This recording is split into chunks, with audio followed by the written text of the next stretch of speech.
Good, beautiful morning, everybody, and welcome to the Wednesday edition of Shortcuts for Your Soul. Today is a brand new day, and now is a brand new moment. Remember that, because it is true. My name is William Michael Forbes. I'm a spiritual medium, and today I'm channeling the energy of my guardian angel, John, who wants to discuss that there is no shame in love. That means when you're in a state of love, there's no shame. He states that shame is actually a feeling designed to guide you back to love, and that love has several facets to consider with regard to shame. Love has no negative self-judgment. Shame does. This was a very important point that he made. He said to me this morning, shame is the harbor for all judgment. Shame is the harbor for all judgment. I found that quite fascinating. He says it's important you understand that there is a value function in shame, in that it is designed to get you to evaluate actions you have towards yourself or towards the world around you that are not from love. The experience of shame, if you feel it is invoked by somebody else, is not to be confused with constructive criticism, as constructive criticism can guide you back to love. For example, if you are not taking proper care of your body and you feel bad when you look in the mirror, or somebody comments on how you look, it can be seen as something bad or something along the lines of constructive criticism that gives you the opportunity to restore your function of love back to your body, to your mind, to your behavior. Shame is often confused with constructive criticism, and therefore the constructive criticism gets put aside, and the very function that causes one shame is left unchanged or unaltered by the individual that feels it. Being able to recognize the distinction between shame and constructive criticism is very important, not just for the individual, but also for situations where you are dealing with other individuals that may view you in what you think is a light that might be negative. But that which you perceive that might be negative may in fact be an opportunity to reevaluate the way in which you honor and respect your being, the full nature of your being, body, mind, and soul, as these do require a level of respect in order for them to function correctly in this dimension. It can be easy to get lost in the experience of shame by denying the actions that you might be performing that cause you to distort yourself physically, mentally, and in character. Shame, if it is brought upon you by others who are destructively judging you, then if you recognize that, you can realize the value of you is not determined by the other. There is constructive criticism and destructive criticism. Both can invoke the emotional experience of shame in an individual. Therefore, it becomes important to learn to discern the difference between constructive and destructive criticism. If you are watching a friend who is behaving in such a fashion that they are not doing right for themselves physically or mentally, and you point this out to them and they feel threatened by it, then it's important you evaluate that maybe the threat isn't a threat at all, but an opportunity to make correction for the individual. How you view yourself. If your view of yourself is very clear and well understood, then anyone saying something to you that's in a destructive form of communication would have no impact or effect upon you unless you have some belief that aligns to their destructive criticism. If you have good character, then no destructive criticism could assail you or harm you, for you would recognize that the value and way in which you treat yourself is in harmony with the function of love. Love, when it is fully realized in the individual as an expression on how the individual interacts with their own physiology, that is, how do you treat your body on a daily basis?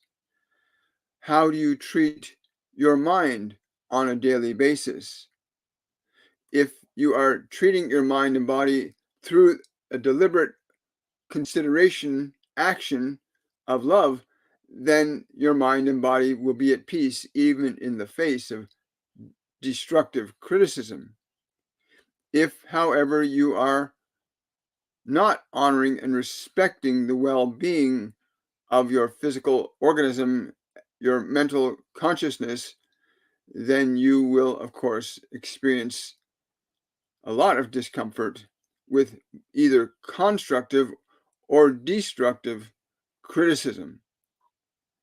But one who thoroughly knows the value of themselves cannot in any way, shape, or form be upset by criticism of any kind. In fact, they would view any criticism with the consideration that it might improve the quality of their life after evaluating the consideration of that criticism. They can then choose to make corrections to enhance their growth, or they may simply wave off the criticism as it might not apply to them based upon their conscious understanding of who they know themselves to be physically and mentally and spiritually. The opportunity to evaluate your actions exists in every moment. The opportunity to evaluate your thoughts exists in every moment. Are you treating your body with great love and respect? The love and respect that it deserves, as it does allow you through itself to exist in this dimension. Without your body, you would not exist in this physical world. And so the way in which one treats their body can necessitate certain conditions of the body that would, in fact, cause one to self-judge in a negative way because the body is simply telling them that something is not right. There's also the understanding that the body is a dynamic organism at various stages of evolution from the moment of conception to the fully matured individual on the physical plane. There are many changes that occur that if these changes are not properly understood, one can get confused as to what is actually occurring with their body and often misperceive the process, thereby generating negative self-criticism about what you might think or feel or believe your body means to you. Your body is an instrument. It is designed to carry out your commands. Whether those commands are good for it or destructive for it, your body has no choice. Even if you do something that is not good for your body, it will execute your orders as it is simply here to be subjective to you. However, you cannot escape the experience of sensation that your body communicates to you with. That is to say, if you are putting detrimental foods and beverages in your body without any consideration or thought as to the impact of these things upon it, and your body begins to become distorted and uncomfortable to be in, then it is no fault or flaw of the body. The fault and flaw then lies in the individual who is incorrectly addressing the needs of their physical organism. If they choose to continue to ignore the information provided by the sensations of the body, then it would stand to reason that individual would begin to feel some discomfort and, in fact, begin to feel unpleasant in their body, recognizing that they are seeing the effects of their own causes, but maybe not recognizing that they are causing the effects. In other words, you may do things to your body without any consideration as to the effects of those things upon your body. Therefore, the function of shame is designed to be an instrument to begin to move the individual back to a function of love towards themselves and the world around them. It has particular value when it comes to yourself when you look in the mirror every day and you do not like what you see or you do like what you see.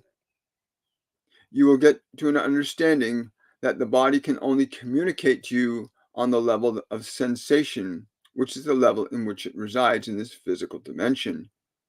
There is the realm of thought, however, as thought can often blind you to the truth of what your body needs. You may have been given thoughts about what physical beauty is or what physical beauty isn't. And based on the thoughts you've been given, you may make erroneous judgments about yourself and your body, thereby creating a shame that is unnecessary. So then it becomes beneficial for the individual to evaluate their thoughts about their minds, their thoughts about their bodies, their thoughts about the world, as these will cause very specific effects experientially. You might be told that drinking this or eating that is very good for you. In fact, much of your economic systems on this world depend upon the ability of those providing the substances that you consume, that they get you to consume them in a certain way, which means they have to present to you these things should be sold to you this way. And many of you, without regard or consideration, get caught up in the sensation, the excitement of an idea, and find yourself consuming things that are, in fact, very damaging to your physical organism, and then reap the benefits of the discomfort that your physical body begins to experience when you consume such things. And then you begin to see the degradation that occurs with the body, and then you begin to feel what we call shame, which is where you begin to recognize there's something that you are not doing correctly towards your body. There's something that you're not thinking correctly in your mind.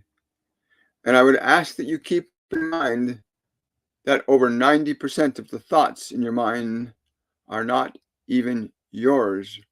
And so a very thorough and conscious evaluation, a very thorough and conscious evaluation of the thoughts in your mind may be in order for you, as many of the thoughts that you've been given by this world are not compatible or in harmony with the function and evolution of the consciousness of love, which is your true nature.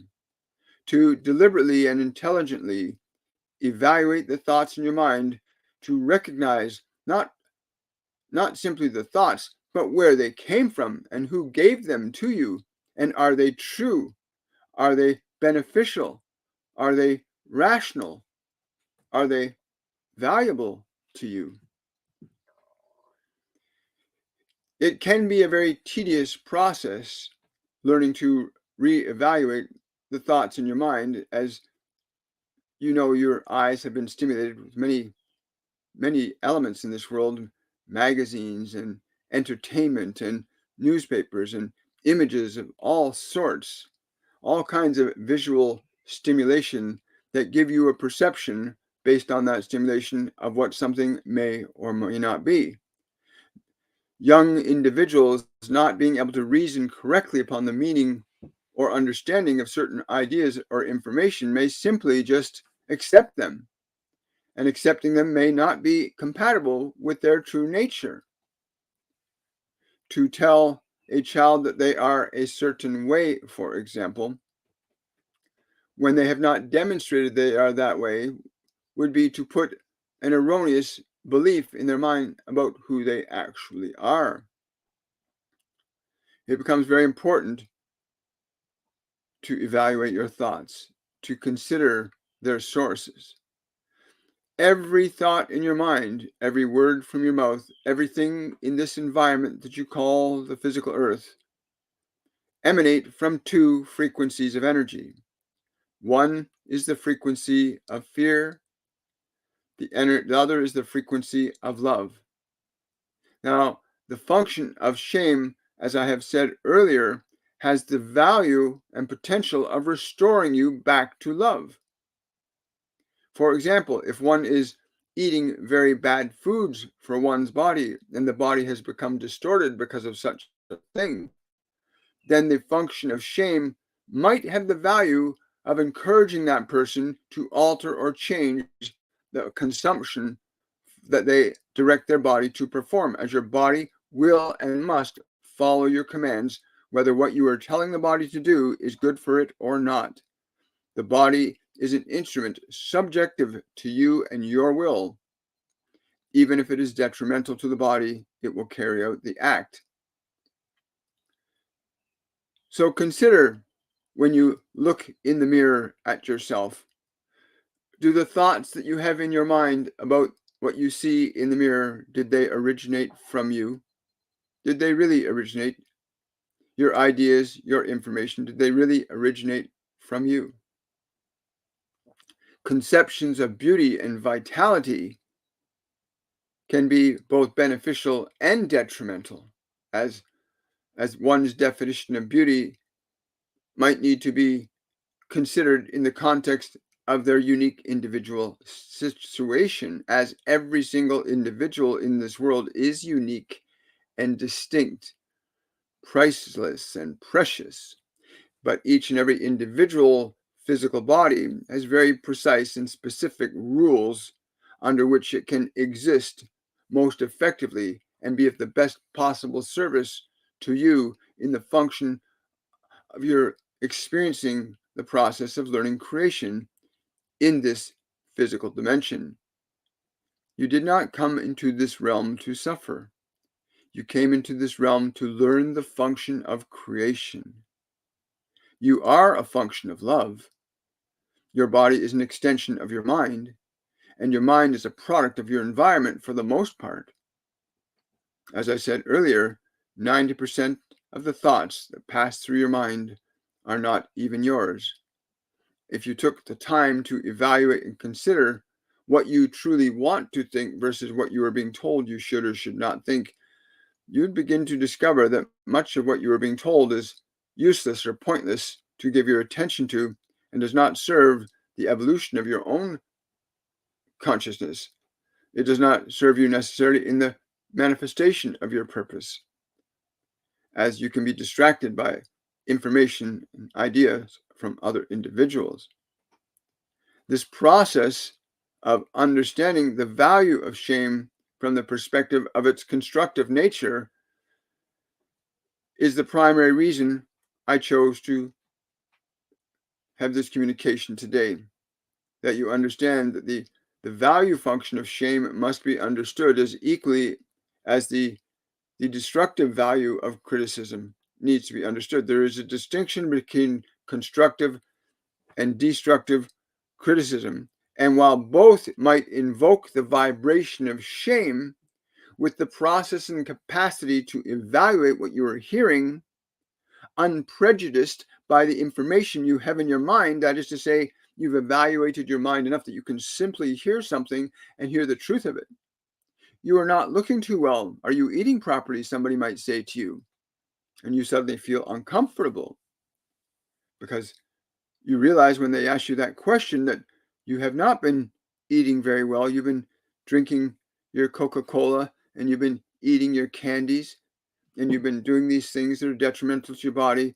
in that context, then, in that function of understanding, then the criticism from your friend would be constructive criticism, or the opportunity for you, at the very least, to evaluate that shame is a revelation that you need to make changes in the function of what you consume and place into your body.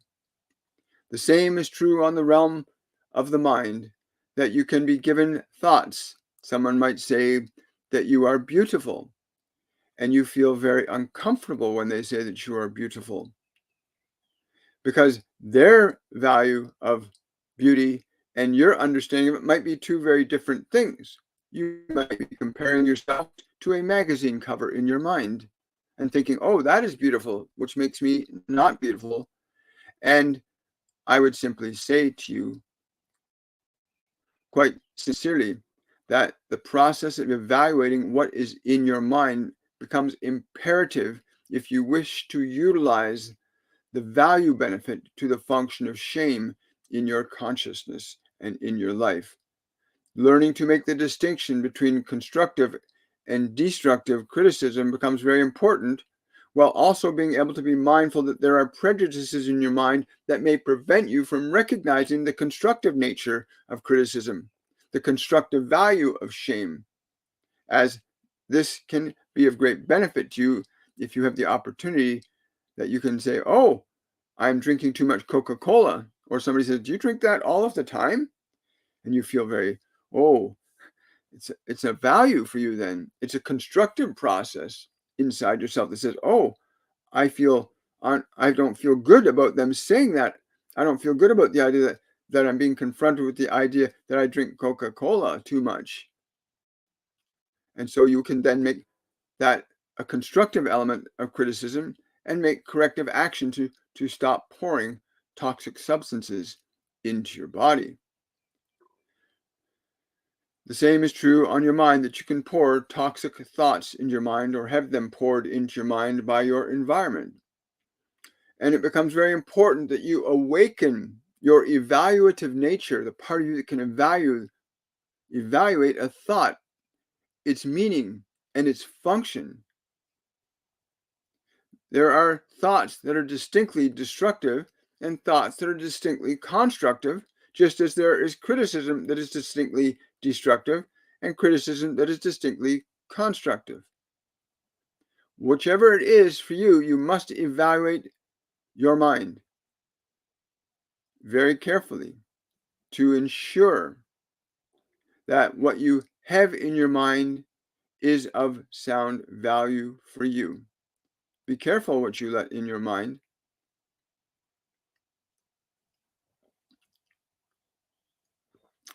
If you truly value who you are as a spiritual consciousness, and if you are hearing this as I am speaking it to you from the vibrational frequency of love, then please consider this, that your thoughts and your biology are not who you are, but they are valuable instruments that can facilitate you learning the function of creation while cultivating a profound state of consciousness in this physical dimension that cannot be cultivated if you are not in this physical dimension in the same fashion. The depth and intensity of experience in the physical realm is far more pronounced than it is in the non-physical realms. And so you get to experience the process of your creative nature in this dimension like no other dimension. It is my hope that you hear these words from the energy with which I am communicating them. I understand and recognize the value that is you, that you are a spiritual consciousness. You are a soul, a spirit of universal light and love, having an experience in time and space and matter, learning to coordinate energy and matter to understand and execute the function of creation. That function of creation can be good or not so good. It can be beneficial or not so beneficial. But you are here whether you Whether you think you chose to be here or not, you came here to learn the function of creation. And it may require that you begin to awaken a little further from the illusion that you are simply a physical body or merely a collection of information and thoughts in your mind. You are a spiritual consciousness. You are here to exert a function of creation through the utilization of thought, which induces energy into the actions of the body to experience what you experience as you're experiencing it every day in your life, which is indeed a function of your creative nature. If you choose to defer the function of that creative nature, you might find yourself feeling somewhat uncomfortable. But if you take heed, simply this one consideration, that the thoughts in your mind must be evaluated, their source and their meaning carefully understood by you, that you no longer remain subjective to the thoughts, the ideologies, and the will of others. When I came to this one many years ago, the very first time, he was given many judgments and values about who he was from his environment. Some such things as he was no good. There were many descriptions that were given to this one, the burden of which precipitated his movement towards an unnecessary and certainly an untimely demise. However, upon his awakening, he was nudged gently back on the path of correct self-evaluation. That is, he began to evaluate the nature and source of his thoughts from his parents, from his teachers, from his friends, from the environment around him. He began a process of deconstructing information given to him by the environment that did not accurately represent his true nature. I had chosen to intervene at that time because there are many variables involved in all of your lives. Many of you do not recognize that the unique role that you are here to play in this world as a function of creation can only be realized when you begin to awaken. And in order to begin to awaken, you must begin to make the distinction between yourself, your thoughts, and your physiology, recognizing the hierarchical structure and nature of what you are. If you do not begin to evaluate your thoughts, it can prove to be very difficult to go further than you may think you can go. But the moment you begin to look inside and say, where do these thoughts come from? They're not mine.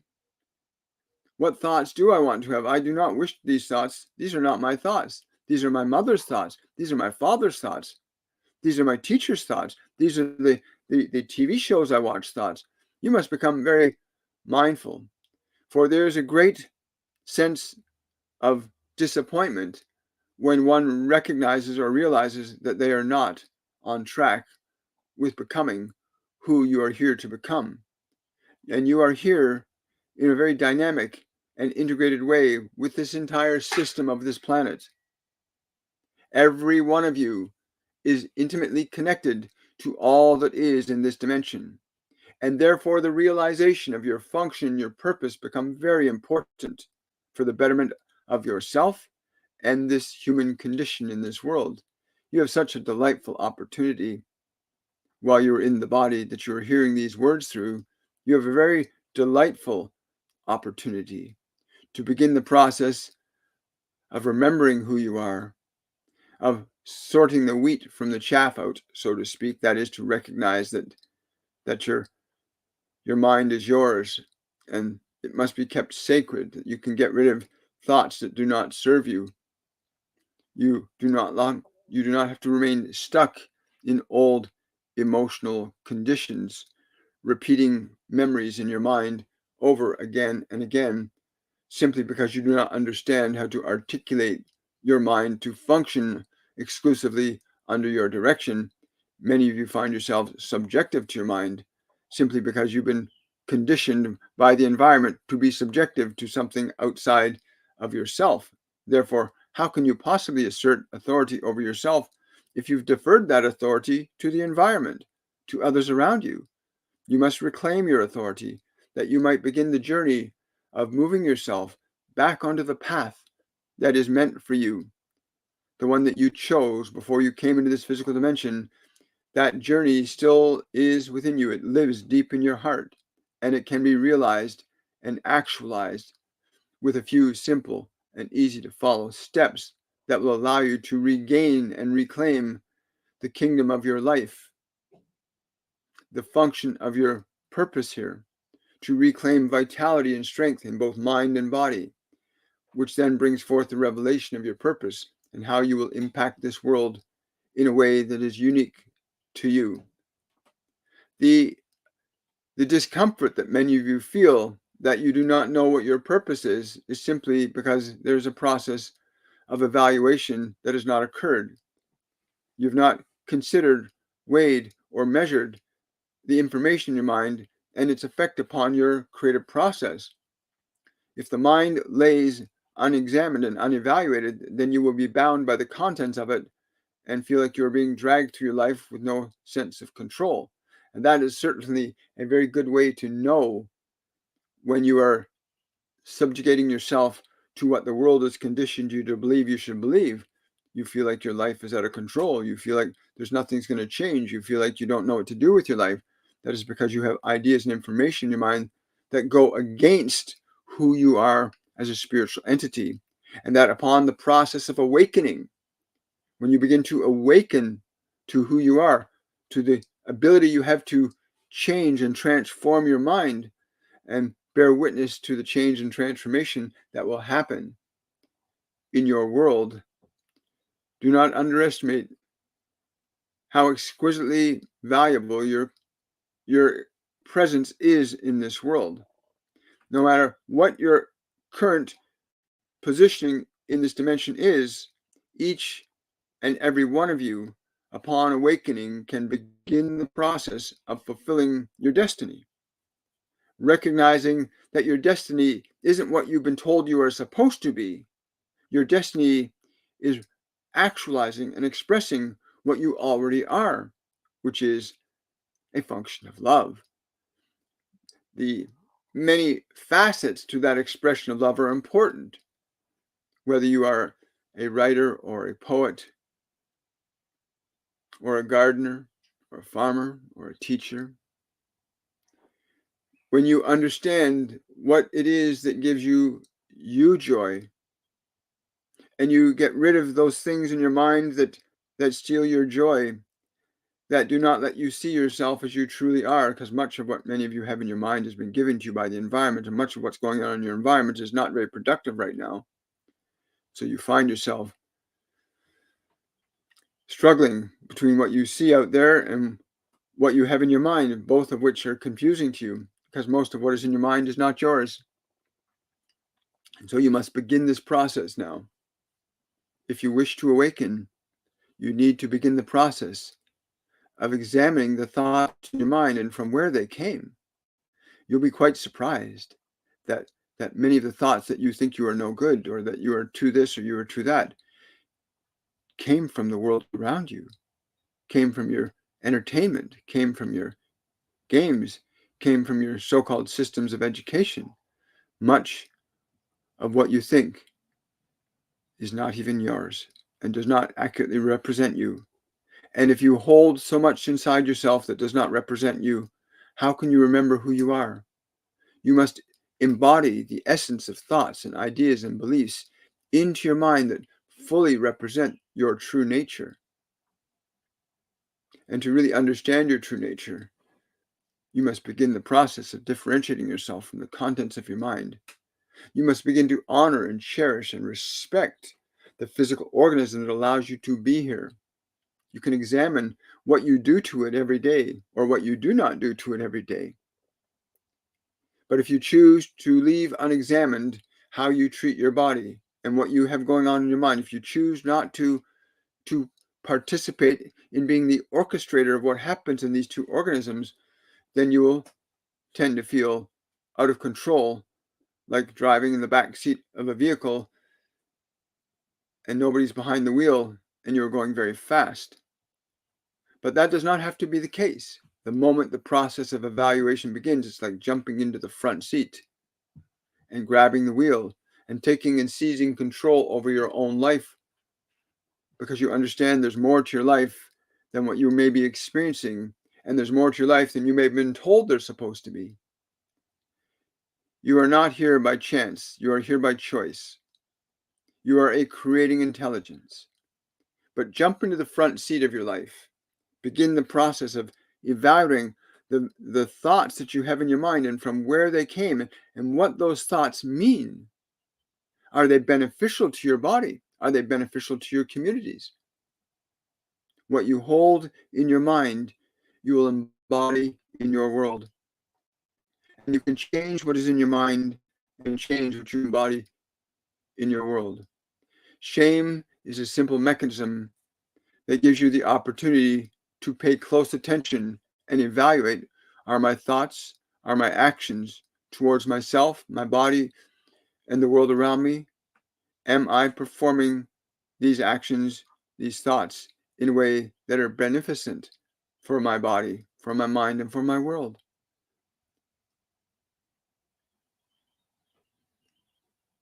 I hope you've enjoyed this. So John's been with me for 44 years now. He's been with me, and he's become a little more vocal in the last 5.5 years because I opened myself up to hearing. And I want you to know that we all, every human being on this planet, has access to information and knowledge that you may not be aware that you possess. Thank you. So you have access to knowledge and information that this world cannot give you. The function of meditation, which is what Jesus and Buddha and all them have teaching us, the function of meditation is to reconnect to who you really are, to get away from the world, to gather yourself in a place where you don't have to listen to what other people's opinions are, what the world's going. You get to go to a place where your soul can begin to consider who you are. And I encourage you to do that. Like, start to remember who you are. You're not your body. You're not your mind. You are a spiritual being. You are a spiritual being. You have a mind. You have a body. They have certain laws that govern them. For the body, things like nutrition is very important. Proper nutrition, proper hydration, proper rest, proper activity and play. There's certain laws, rules your body needs to carry out in order for it to be optimal.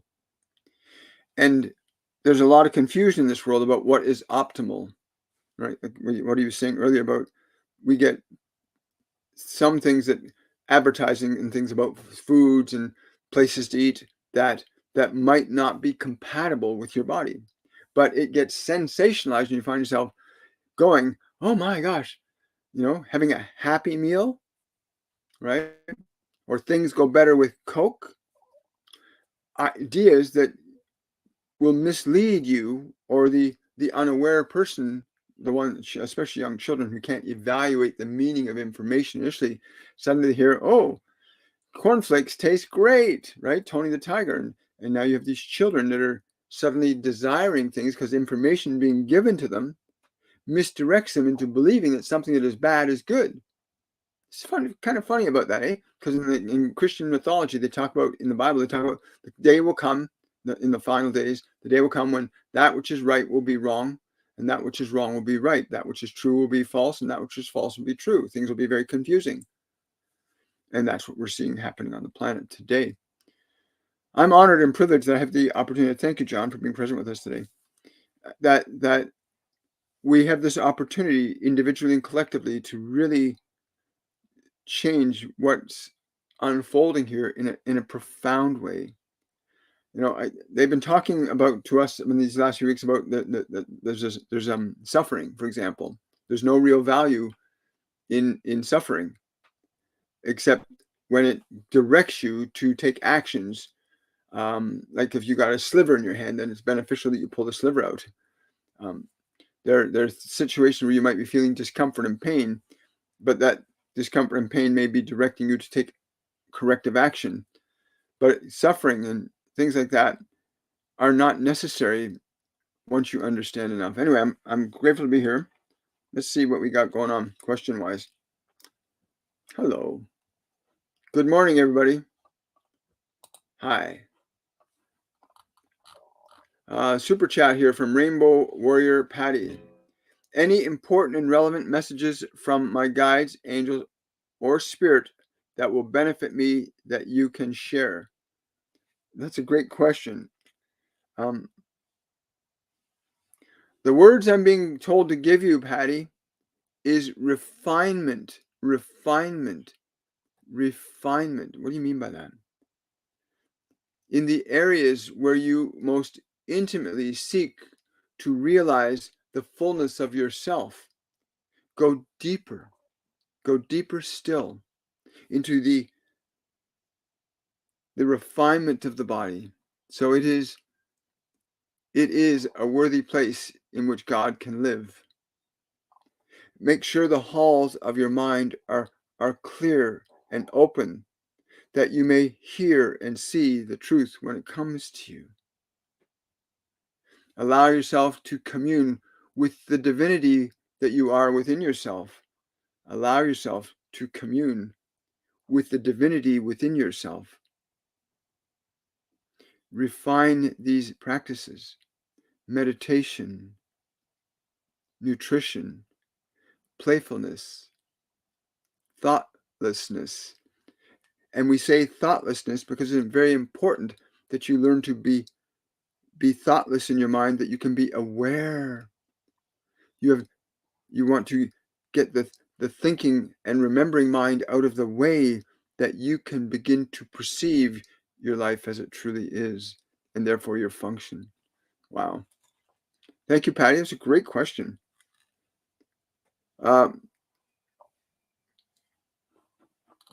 Hi, guys. I wasn't feeling great since last week, and the doctor recommended 4 days of rest, and will go back to work this Monday. Listening to my body and slowing down. Any messages, please? Thanks. Hi, sweet fairyish. It's a very interesting handle. If I tune into you, yeah, you need to remove heavy metals from your deep muscle tissue. You need to remove heavy metals from your deep muscle tissue. A substance that I use to do that is called zeolite, and it will be very valuable for you to clear out some of those heavy metals. Wow, Cleo. Good morning, TikTok. It takes a beautiful person to know a beautiful person, doesn't it? I'm just going to scroll back up and see what we got going. A lot of people sharing and liking the live. Thank you very much. Appreciate that. Like, subscribe, and share. It helps out. Thank you for sharing. Thank you, guys. Really appreciate you sharing the live. Hi there. William, you explained so well. I understand everything you are saying. Thanks for not gatekeeping. I don't know what gatekeeping is, Carmen, but thank you so much for that comment. I really appreciate it. The info to yourself. What's that, hon? Keeping the info to yourself. Yeah. Is gatekeeping. Keeping the info to yourself. We should spell soul with the 2 L's then. Yes. That's actually a really good idea, Joy.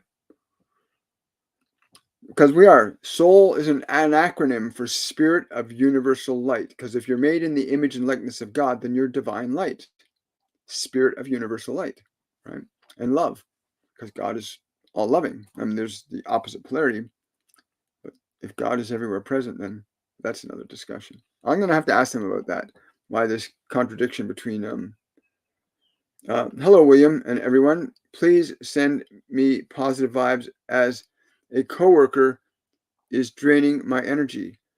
Hey, Momo, here's what you want to do. No one can drain your energy unless you give them permission to do that. And here's what I want to extend to you, because this is coming into me to offer this to you, that you see them filled with joy in your mind's eye.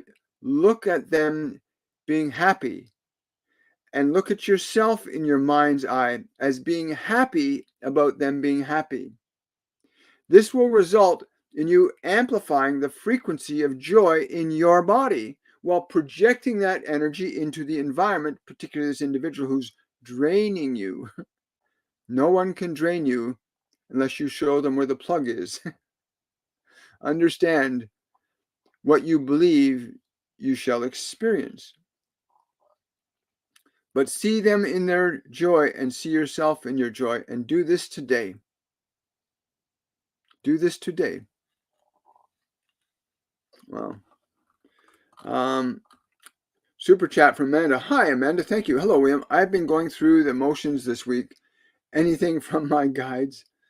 Yeah, about this, because there are a lot of people that ask the question, I'm doing all this spiritual work and all this meditation and all this eating well and doing all these things. I'm purifying my body. I'm doing all these good things, and I'm just not feeling a big change.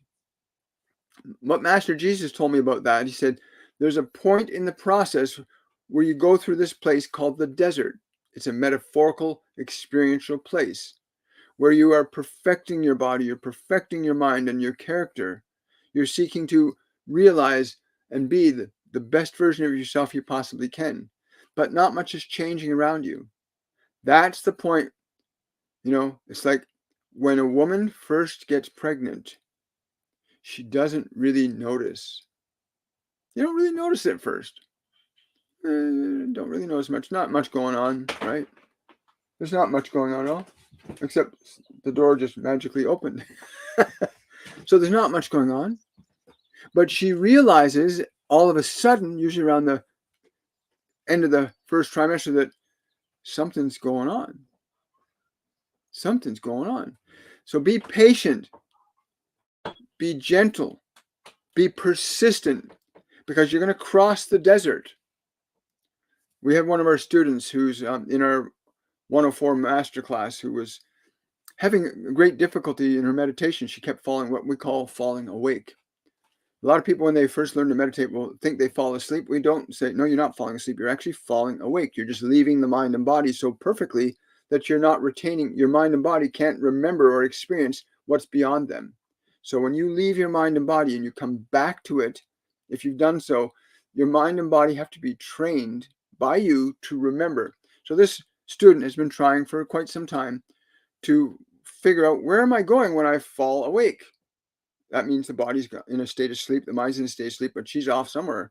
And finally, after many weeks, she finally remembered where she went and what she experienced. And that happens quite often with students that go through the process of just learning to teach their mind and body to be open and receptive to them. And this process of awakening, you are not your mind, you're not your body. When you learn to move your awareness away from what you think you know into other realms of information, you can be in for some wonderful, delightful surprises.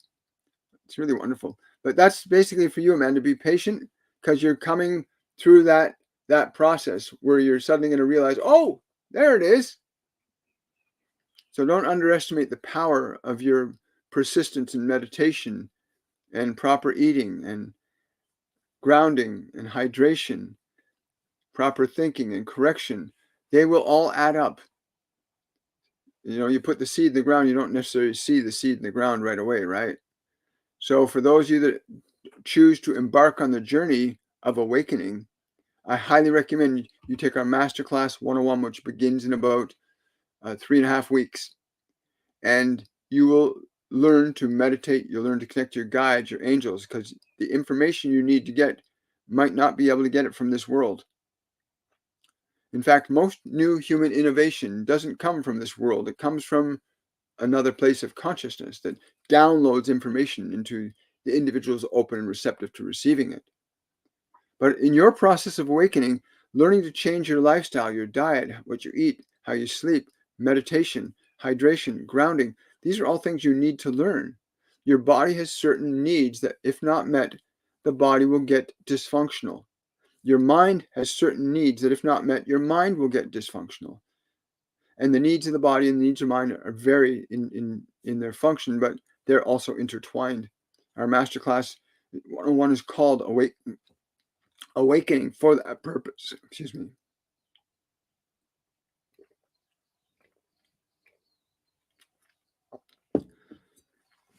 And so you have the chance and opportunity to literally go through a process, the gentlest process I have ever observed, where people actually awaken. I think we have a number of students here today too that could share their experiences of their awakening process when they took the Masterclass 101. You did not come here to suffer. You came here to learn to create. Please remember that. Yeah, spell soul with 2 L's. That's a good idea. Maybe I'll start doing that now. Hi, guys. Prayers to you. Wonderful. Extending prayers to that person. Wonderful. The kingdom of heaven lies within. That is so true. Absolutely true. We are literally made of the same substance as the stars. That's true also. It's wonderful.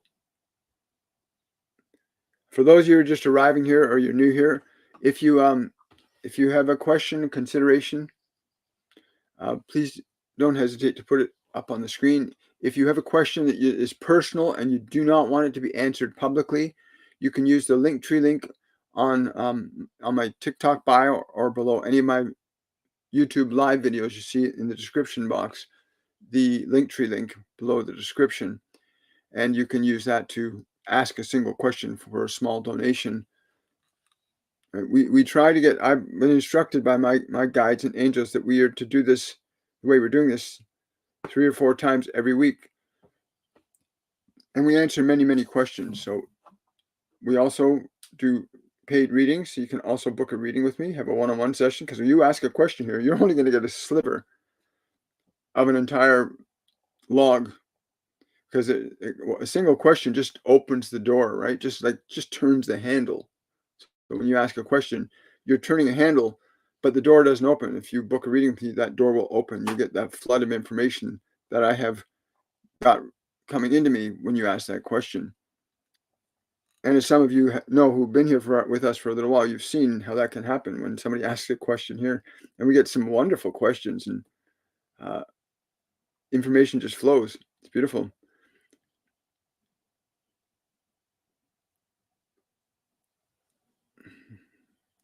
Oh, you're very welcome. Thank you. Will I be living on Earth during the next eclipse in 20 years? Thank you. I get a strong yes for that. But I'm being told, someone's telling me there's a contingency of vitality. They're saying it's important that you regulate the way in which you expend your energy and the quality with which you expend it. Expend your energy in the function of love and ensure that your body is engaged in that function of love, not just in thought, but embody that function of love. The function of love is life extending. The function of fear is life diminishing. It is important you understand that. The function of love is life enhancing. The function of fear is life diminishing. Wow, great question. Thank you for asking.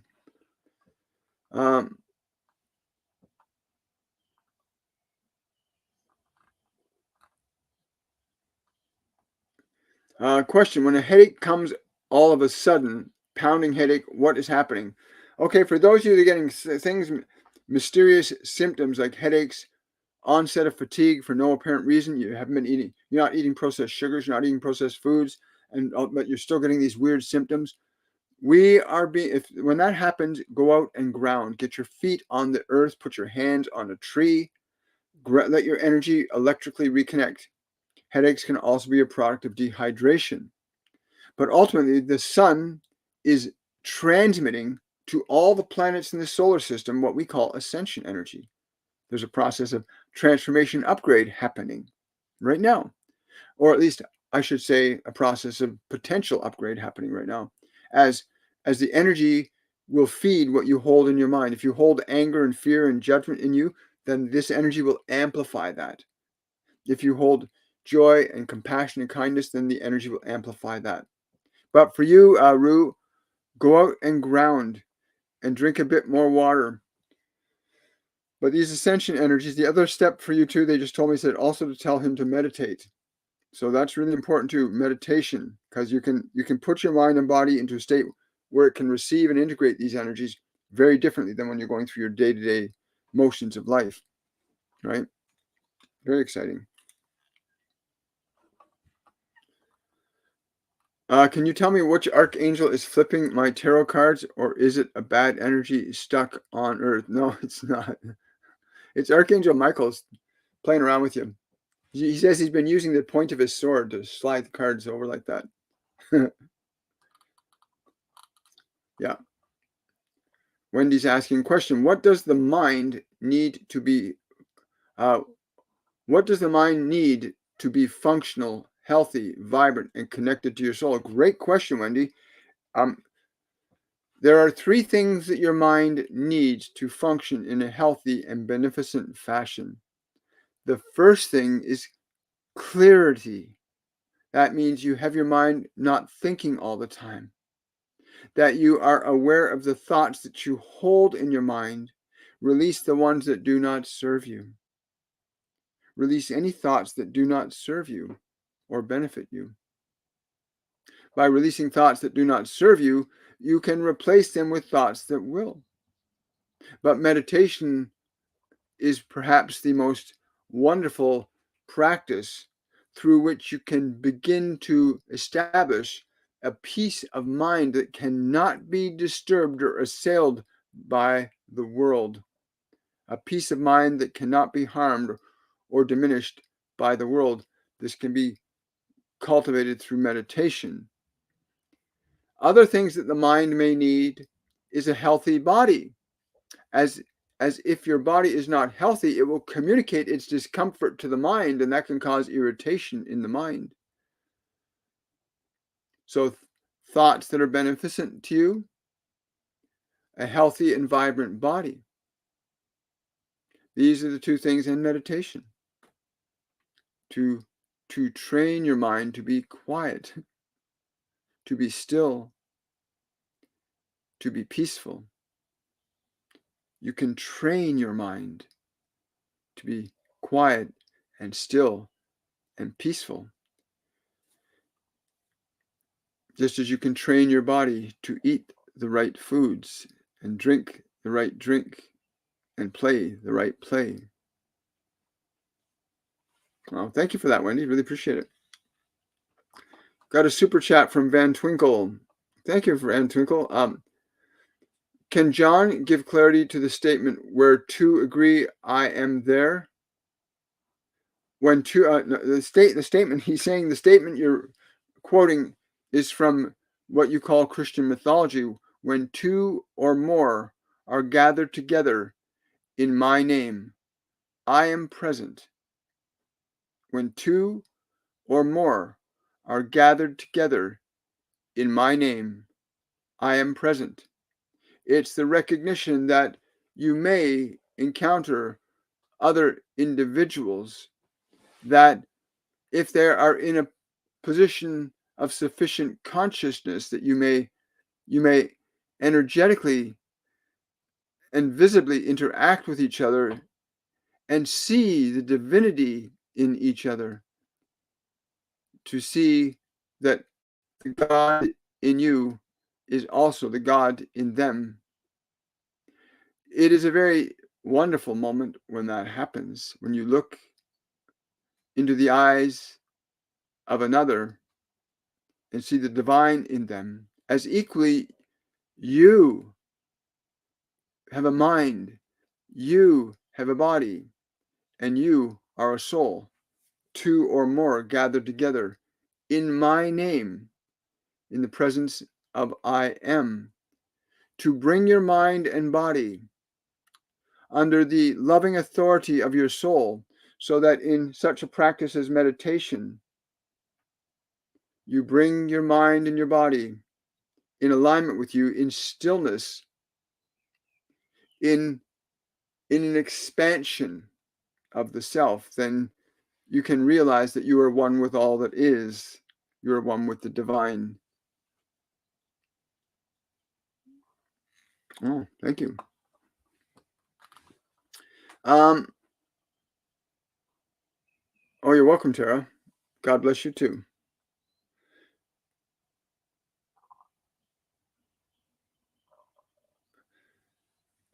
Oh God, the things I want to say are necessary for people to enjoy such a love is so profound.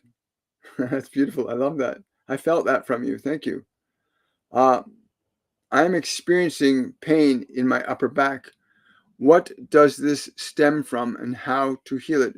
Okay, Jenny, what I want you to do is I want you to close your eyes and take a deep breath and relax the body. Okay? Relax the body and bring your awareness to the place in your back where the pain is most intense. Bring your awareness to the place in your body where the pain is most intense. And just allow yourself to go to the pain. Don't try to change it. Just observe it. Because once you bring your awareness to the pain is suddenly going to be aware that you are with it. As you get to that point in the lower back where the pain is the most intense, communicate these words to the pain. Speak and think. Speak and think these words to the pain. I am with you now. I will not ignore you anymore. Because I'm willing to love you, even if I do not understand you.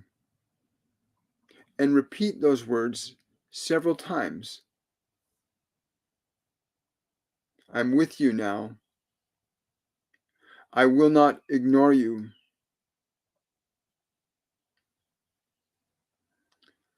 I'm willing to take care of you because I love you. Communicate that to the pain and watch what happens in that part of the body as you communicate that several times. And then leave a comment in the comment section.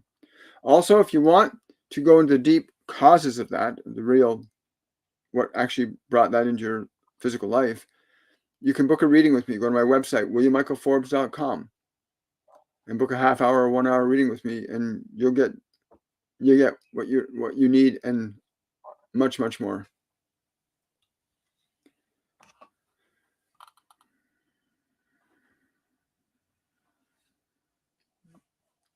Yes, Serge, I'm being told that they will stand with you today. They will stand with you as you have asked for their presence. They will stand with you today as you have asked for their presence. So take a moment every time and just pause and speak their names. Jesus, Mary, and feel the energy that they'll provide you with. Sorry, I have to make an adjustment here. There we go. I'm gonna watch. Okay, we still got lots of time left here. Oh, that's beautiful. Jan is not sure if he should have his aneurysm surgery now. Jim is not sure if he should have his aneurysm surgery right now. Well, the first thing I would recommend for Jim, is one, I wouldn't necessarily put it off, but I would also consider this right now. He needs to release the anger that he's held for so long. He needs to gently release it through his breath. You can, in our Masterclass 102, they teach us how to release old emotions from our body, from our past, by using the breath in a very wonderful way. But he needs to be willing to release all the anger from that part of his body. And one way he can begin to do that is he can move his awareness to the place where the aneurysm is and bring himself there fully and completely. Feel it and communicate to it, you are strong, powerful because I love you. Communicate that to that part. You are strong and powerful because I love you. And you just have him repeat that. You're strong and powerful because I love you. And he also has to release the anger that he's been carrying around for a long time. He has to let it go. Emotion organizes what your body going to do. Everything that happens in your body usually happens because of an emotion or because of something impacting it from outside, which usually requires somebody taking other actions or something that sets something in motion. But all physical activity of humans requires an emotion, without exception. It's true truth.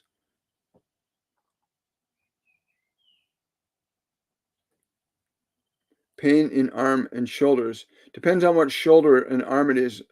If it's the right arm you're experiencing that in right now, then you need to dial down some thinking concerns you have. You got some thinking concerns about some changes that are ongoing in your life, and you also want to be able to, yeah, you want to. A lot of people try to get away from the pain in their body. Don't do that. Go to the pain in your body. You are the soul. Your body is communicating to you. It's telling you, I'm not comfortable. And you want to get rid of it. Pain, drugs, all kinds of ways people try to get rid of their discomfort. But your body can only communicate to you through sensation. So when it's in pain, it's saying it needs your attention. Go to the pain. Go to the pain in your arm and shoulder and go there and say, I'm with you. What do you need? Again, what I get is evaluate your diet, evaluate your heart, because you're holding some things in your heart that are not beneficial for you. You're holding ideas and emotions that are not good for your body. The emotions organize the conditions of matter around us and within our bodies. Hi, guys.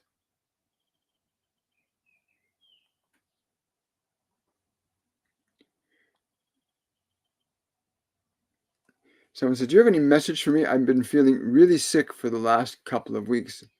Well, Jackie, I'm grateful to hear your question, and I want to say this to you. Your body can only communicate to you from the level it's at. What have you put in your body?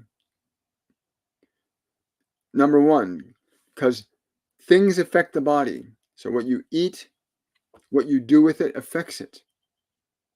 And the nature and quality of what you put into the body and the nature and quality of what you do with the body are going to shape it and sculpt it into a function, right?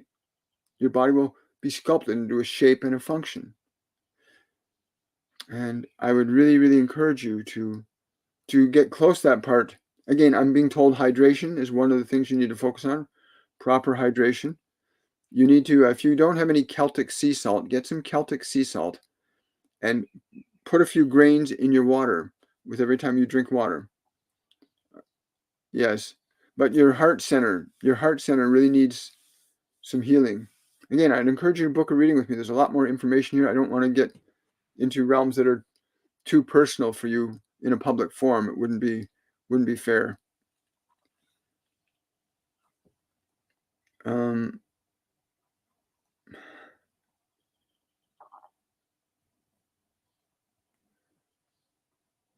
Hi guys. Oh, somebody's requesting to join. Who is this person here? Let's see. Okay, I'll see if I can. So the quality of the sound on TikTok might have changed because I just unplugged my mic, so I'm talking directly through the mic of the phone because I can't hear you if I have that mic plugged in. So I'm going to bring on Love's the Way and see what she's got to say. Hi guys. Thank you for that, Wendy. Good morning, William. Good, beautiful morning. What's your name again? It's Leslie. Leslie. But don't worry, I'll have good things to say. Well, wonderful. I'm excited to hear them.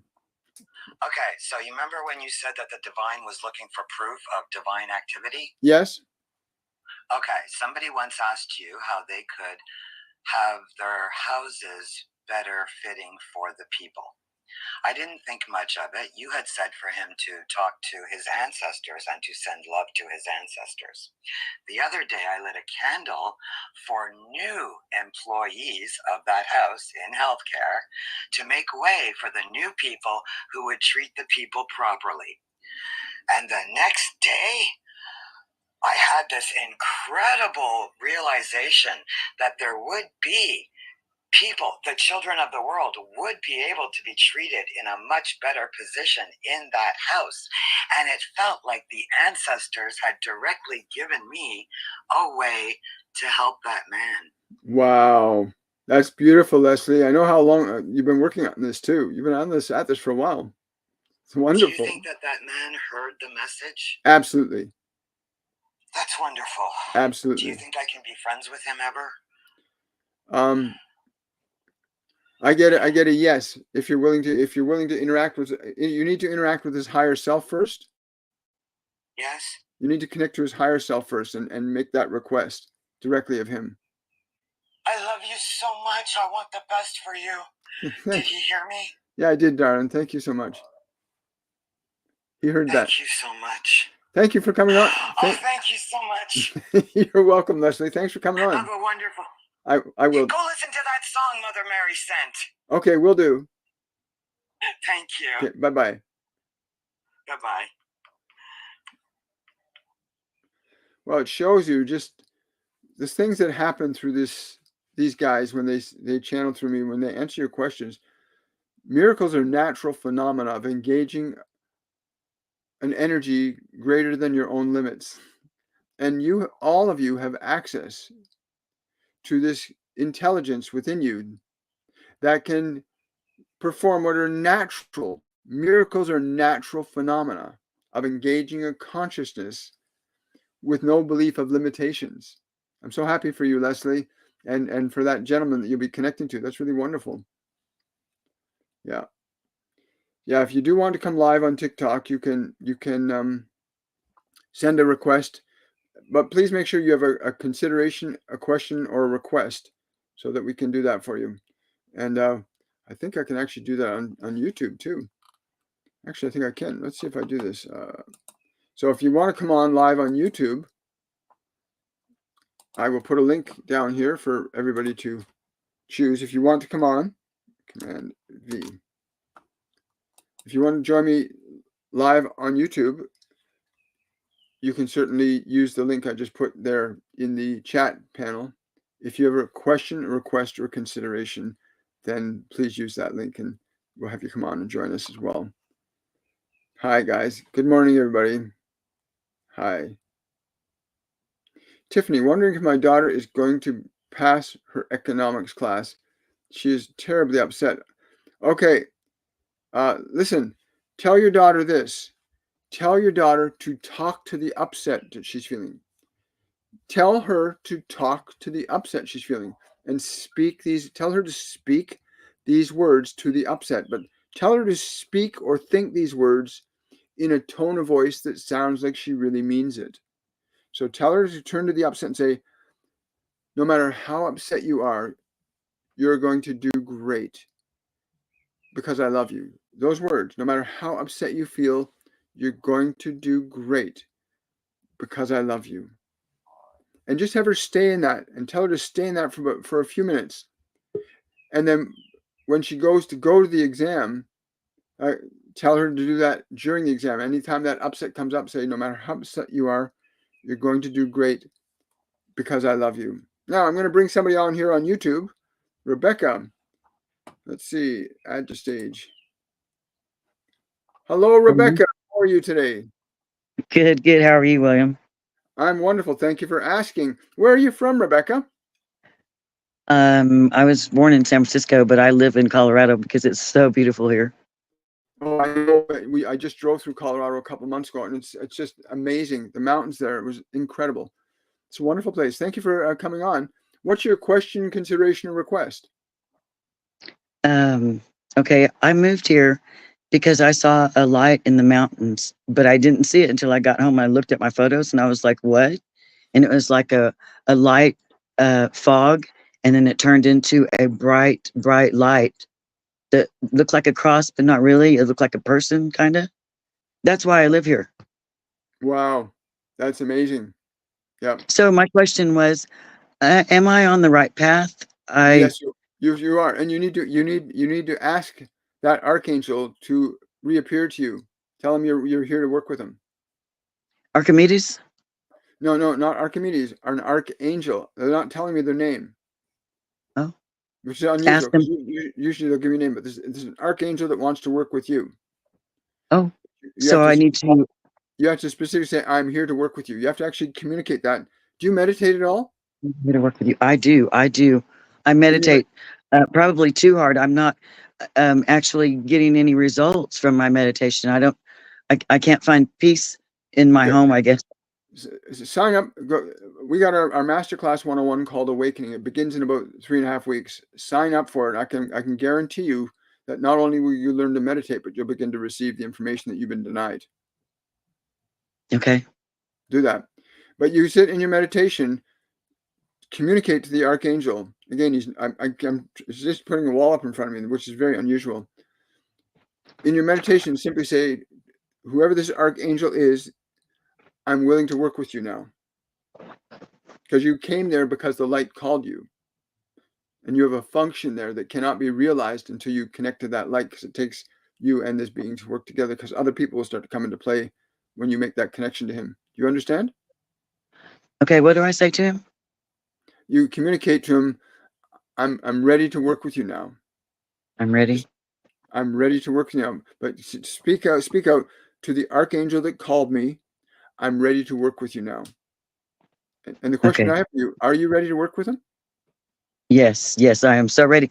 I got a reading today that said that I was an elemental goddess. And I was like, okay, because I went fishing the other day, and I went fishing in the rain, and I asked the rain, please stop so I can fish. And it stopped so I could fish. And when my energy left, the rain came with me, but it didn't rain on me. Yeah. I have a good friend of mine named Joe Ego who uses Vogel crystals, and he changes the weather patterns all the time. That's wonderful. So you're now Oh, the second elemental manipulator I know. It's wonderful. excellent, excellent. Thank you. So that is for real. Yes, it is for real, but you have to ask them. If you don't ask, they won't come. Right. I am very grateful, and I am very loving. Wonderful. Have a great day, darling. Thank you, William. You have a great day too. I love your heart. I love your soul. Thank you. Takes one to know one. Bye-bye. Bye. There we go. Wonderful.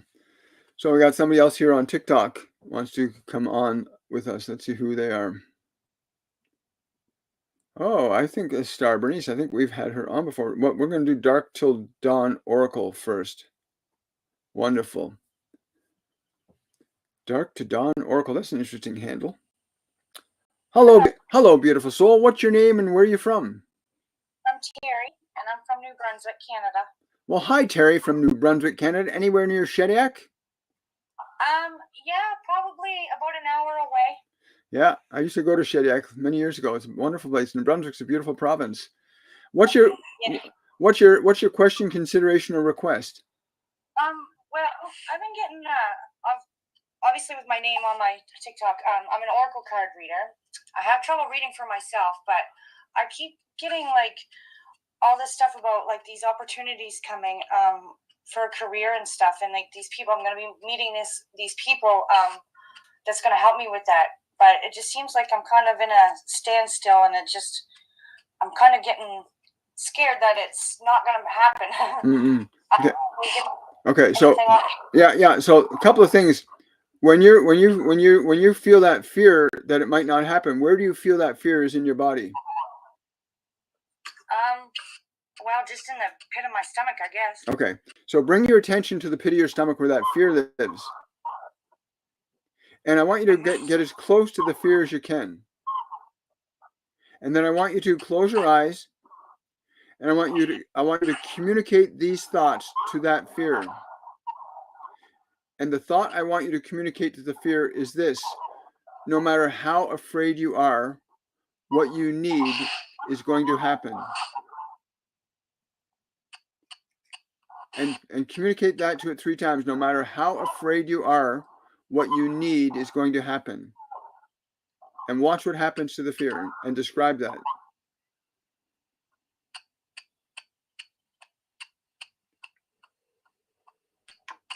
Okay. What happened in the pit of the stomach? What happened down there? I feel a little bit lighter. Okay. So that feeling of lightness that you're feeling, turn to that feeling of lightness, say thank you for being a part of my life. To that lighter feeling, say thank you for being a part of my life. Okay. And what you've just done now is you've shifted the energy away from fear back to light. Because it's the higher vibration will allow what you want to happen, and the lower vibration of fear will block it. Do you understand? So go ahead. If I don't see anything in your way other than this energy of fear. That energy of fear, by the way, does not originate with you. It doesn't originate with you, but you have the authority and the power to transmute it, as you were just doing.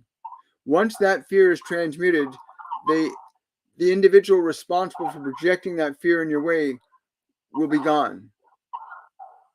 Okay. Okay? That's what they're telling me to tell you about it.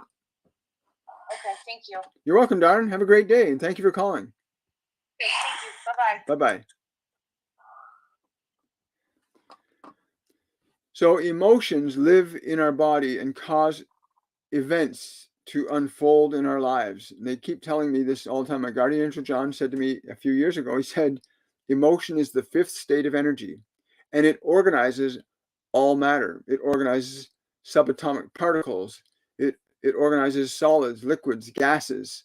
And we can see that clearly. Here's solids, liquids, and gases in my body. And when I think and feel a certain way, it reacts and responds to how I feel. It's very fascinating. Thank you. I appreciate that. Let's see over here. Shauna. Oh, wow. I didn't know you were on YouTube. Just followed you here. Wonderful. Thank you, Shauna. Glad to see you. Blessed in Love and Light. I've been on William's courses. I can highly recommend them, and great meditations, and they are. And I highly recommend it. If you're stuck, if you're feeling stuck in your life, take our master classes. You will get unstuck very quickly, because I'm channeling ascended masters during the master class, and plus we have 3 other facilitators that work with me as well, that also channel their guides and angels and help facilitate different parts of the program, including nutrition. We have a wonderful nutritionalist and holistic healer who's been practicing for well over 20 years that does all the food components of our master class, because we've been told to emphasize raising the frequency of the body up by proper nutrition, grounding, hydration. It's a real deep and profound lesson and place for learning. Wendy's saying here, William's courses are transformational. I had never meditated before, and now I do twice a day, and it has changed my life. I learned this through the courses. Thank you so much, Wendy. Really appreciate that testimonial. Hi there. Hello. I got enough time for a couple more questions, and I got to prepare for a reading I have coming up shortly. Anne wants to get out of hospital. I can't take care of her anymore. Who's saying I can't? You have to ask yourself a question. When a part of you says, I can't, who is that really? Is it your body? Is it your fear? You are so powerful. You are so much more powerful. You might also want to give them permission to leave. Give them permission. Like in your own mind, say, I give you permission to leave. Give them permission. Silently, quietly, privately. Thank you so much. Oh, thank you for that. I appreciate it. Someone says, I'm popping tags at the Salvation Army. I got chills all over. John's body, mind, soul comment. Happily sparkling in Ann Arbor. Oh, that's Ann Arbor, Missouri. Shine on, peeps. Shine on you too, dear soul. Popping tags. I love that. It's fun doing that. Will an opportunity for business or job come up soon for me? Are you open for it? You must declare this, but declare it like you really mean it. Don't say I'm open, and you say it like I am open and receptive to receive my new opportunities. And you don't just speak the words, you got to feel the vibration of the words, because words communicate a mastery and a manipulation of energy. So I am open and receptive to this new and wondrous opportunity. You get deeply into the energy of those words, and I can assure you it will happen very quickly. They tell me about 9 days from now. If you go deeply into, I'm so open and receptive and I'm excited. Get into that energy and watch the magic of your own allowing, right? You have to be open to it.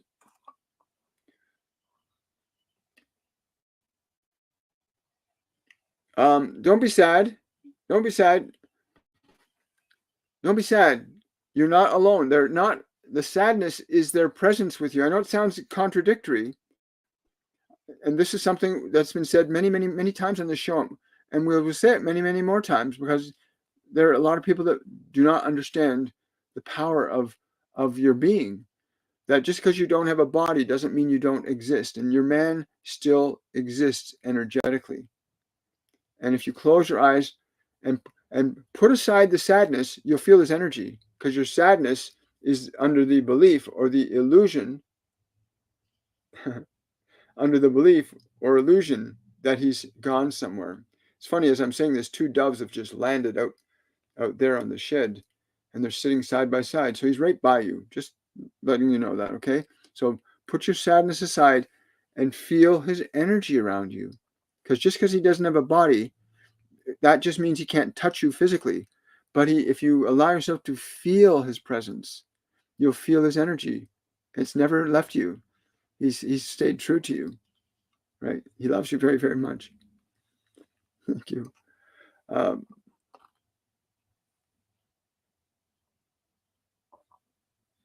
You'll have to watch the replay on my YouTube channel. I can't go back and recall. When in the process of mediumship, as you grow in that experience of it and learning to allow it, I don't try to remember what's being said. It's not my business. When somebody asks me a question, it's your business. And all I do is bring the information through. My goal is not to memorize what your answer was. My goal is to simply provide you with the information you requested. Even when you book a one-on-one session with me, your sessions are recorded so that you can review it yourself later. But I have no desire nor need to remember everything that is for you, coming to you from your guides, your angels, your loved ones. The information they want to give you is yours. It's not for me. So you have to go back and watch the replay. But I do believe the question was answered about your shoulder. Hi, thank you. I think we're almost done here, guys. Do you have any message for me? I have been feeling sick. Oh, we already got to you, darling. If you've done have done what was suggested to you, you're already feeling better right now. And if you are, please leave a comment in it.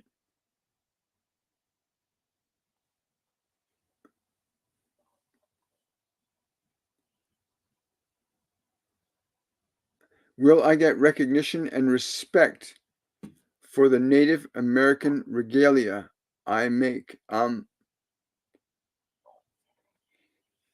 If you embody respect in yourself, and that from the respect in yourself that you do these things, then of course the natural effect is respect. But be respectful in the manifestation of these sacred elements of this culture. Be of great respect when you do this. Be in honor, be in gratitude that you are able to do this. And the spirit of that will be felt by those who receive it, and they shall respect you because of the respect that you gave them and their culture. You know, you put into things and you get back what you put into things. If you fear not being respected, then be even more respectful about what you are doing. Be more respectful about what you're doing. Like, cherish every stitch, every bead. Cherish every tightening of the leather.